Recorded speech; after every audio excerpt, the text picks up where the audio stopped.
Now, what I'd like to talk to you about today is about connectivity, about connected living. Now, we are all connected, just like stars in the universe.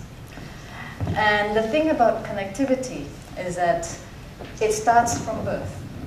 When you are born, that connection is so important because it ensures your survival. It also ensures that you are actually developing. And even after birth, the connection continues. Because then you grow up with your parents, you have friends, and what's important as well is that you start to make your own little social circles. So connections are all the time there. And actually, it's been proven that connections are very important because when a child lacks connection or they're not given the physical touch, it can actually lead to newborns, not surviving, because connection is required for babies to survive and thrive. Connection is like a primal instinct. We are all engineered for connections. This is something that we're born with and it is given to us. But sometimes, along the way in life especially, connections get lost. Right? They become confused, tainted, convoluted. And so what happens is that we are so wanting to have this connection that other kinds of extreme strategies become, they come to overdrive. So strategies such as drug abuse, such as substance addictions, behavioral problems, just to name a few. And all this because we're all fighting a common, I'm waiting for this to come on, if I can, dis-ease. I don't use the word disease because it's not really a disease, it's a dis-ease. And this dis-ease is actually loneliness. In a place like Hong Kong, where we are always, it's very bright, vibrant, the life is full of stimulation, loneliness affects a lot of people. And we're surrounded by noise, we're surrounded by people, we're surrounded by all kinds of external stimulation. And so what happens is that when you don't have the connection, sometimes what we do in order to push away that fear is that we go out on a binge of all kinds of surface encounters.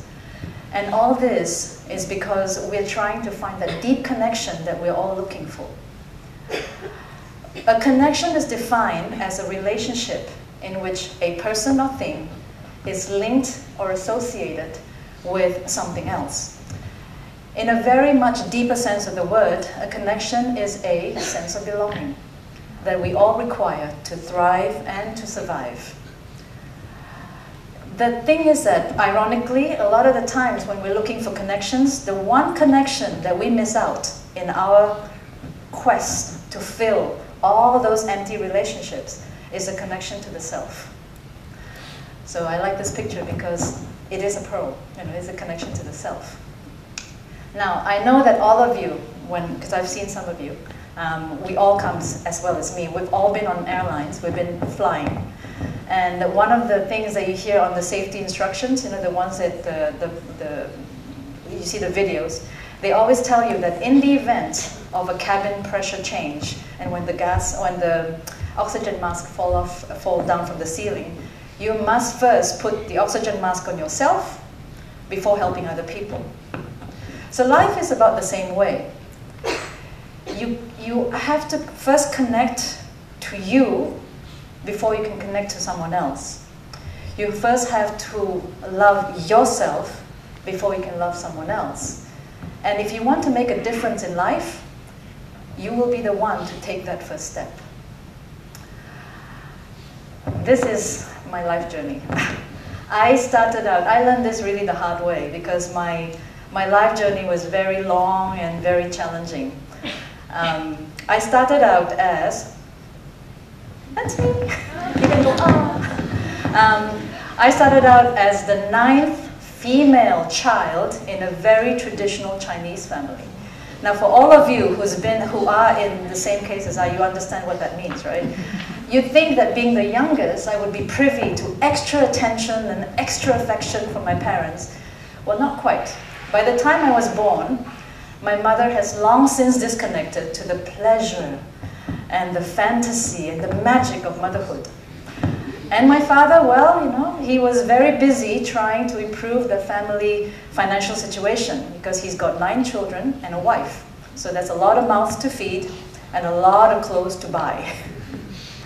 And my mother, being very limited and also herself a victim of the circumstance, used to tell me, and actually tell all the girls in the family, that, you know, we, the females, were the weaker sex.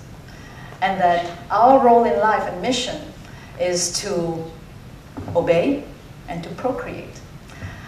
So I grew up watching all my brothers, all the boys in the family, get all the good stuff. The best toys, the biggest pieces of meat, the largest portions of food. But the most important is that they got all the attention and the affection, or whatever that comes by from my parents. And also they got away with doing all the things that we, the females of the family, could not do. Otherwise we'd be severely punished.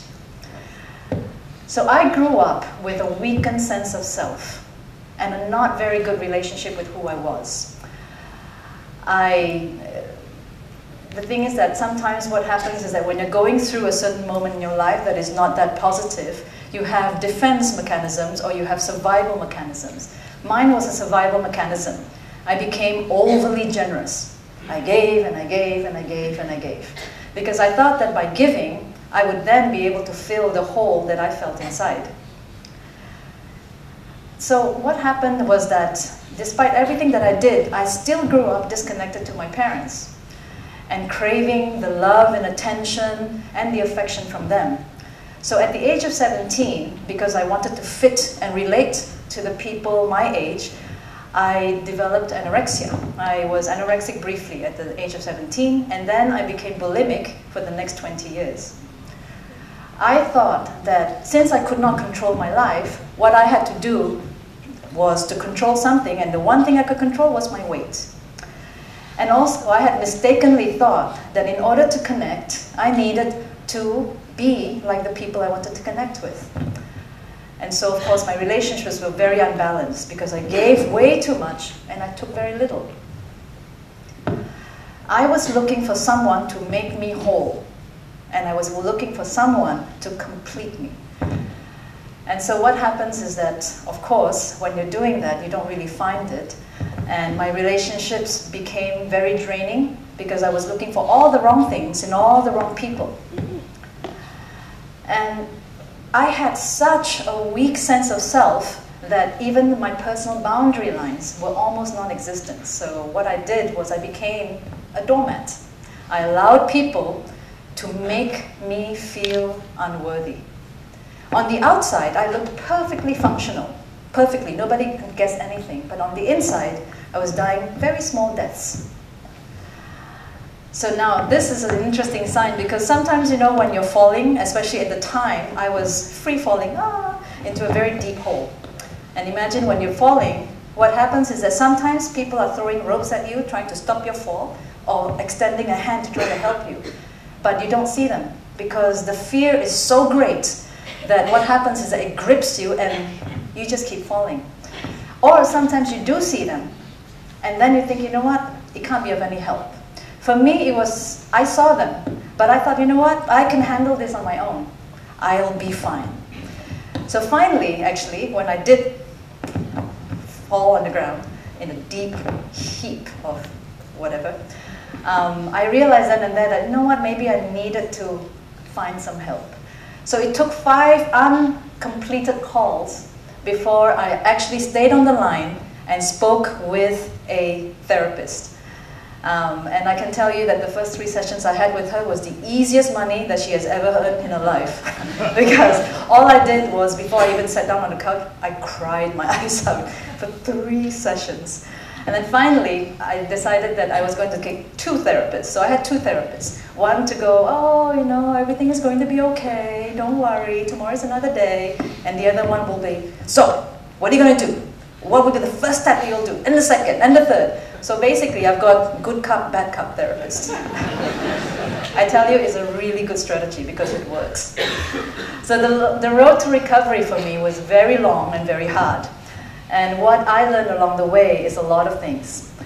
One of the things is that there will be setbacks and there will be relapses. But little by little, I started to understand that the most important relationship I could possibly have is the relationship with me, with myself. This is one, so I'm going to share very quickly with you some of the things that I've learned. Be very, very aware of the labels that you put upon yourself. Because words are very powerful. They define who you are. Now the word to be is a statement of self. I am. I am. And you know for a fact that in history, a lot of the times words have moved people to action, whether good or bad. And if you put the words in the wrong people, they can completely destroy a nation, or they can uplift it. So we say that energy goes where attention, energy flows where attention goes. So when you put your attention or your energy on something, what happens is that you attract experiences that's going to resonate with whatever that you've just put your attention upon. So be very careful what you wish for, be very careful what you say, and most important, be careful of the things that you're focused on. Everyone has a tendency to define themselves. I am, I suck, for instance. I am good, I am bad, I'm not thin enough, I'm not fat enough, I'm fat, I'm all kinds of definitions. The thing is that the brain wants to actualize your thoughts. So if you keep saying things like, I am not good enough, your brain will go, okay. And what happens to it is that it becomes your reality. This is the good news. The good news is that you are the creator of your own reality. And you also are going to only respond to your map of your reality, not reality itself. Because everyone has a map of reality of their own. So if you believe that you are unworthy, then you're going to be only doing things because you think that you're unworthy. So these are all the experiences that will attract to you. You hold the key. You can be actually anybody that you want to be. The change that you want to do, you can do. Because you are the creator of your own reality. You are the only person who can connect to the you like no one else can. And so what happens is that one of the lessons I learned as well is you don't need anyone to complete you. You don't need anyone at all to make you whole because completion is already within you. All you have to do is believe. This is one of my favorite sayings from Eleanor Roosevelt. No one can make you feel inferior without your consent. And it's true, no one actually can make you feel anything unless you decide to give them the power to do so. So if there is one change that I would say that would be enhancing your life, would be this. Start connecting with who you are and start changing the life that you want. Start living what you want to live instead of chasing after ideals and trying to be someone else. Because that connection to self will just completely change your experience of this world. How do you want to live your life? This is also a very important question. The thing is that, remember, words are so powerful. So if you say all the right things to yourself, your brain is going to try to actualize it. So it's quite important that you think of things like this question and the next, who do you want to be? If you connect with yourself and you understand who you want and also choose the right words to describe who you are, I am good, I am kind, I am successful, you will attract all that reality towards you. So this is some tips that I would say for you to on your journey, of course. Forgive yourself and forgive others, because if you don't, you're going to hang on to that negativity and the road ahead will be quite dim. Oops. Accept your limitations and also be kind to yourself. Well, accept your limitations and be flexible. If things don't go right, turn left. Embrace fallibility. You cannot be right all the time. So learn from your mistakes and move on. Practice gratitude. This is very important. When you live a life of gratitude, what happens is that you're going to attract opportunities. Start counting the things you already have as opposed to focusing on the things that you don't have.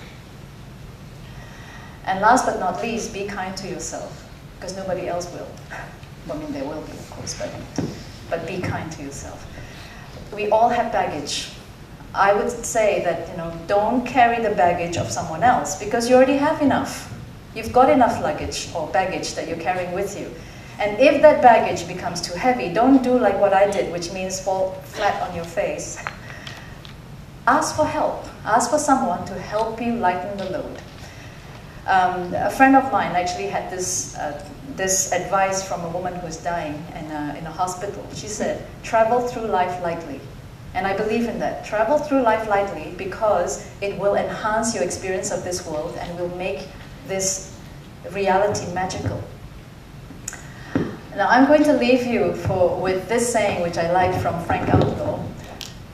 Watch your thoughts, they become actions. Become words, sorry.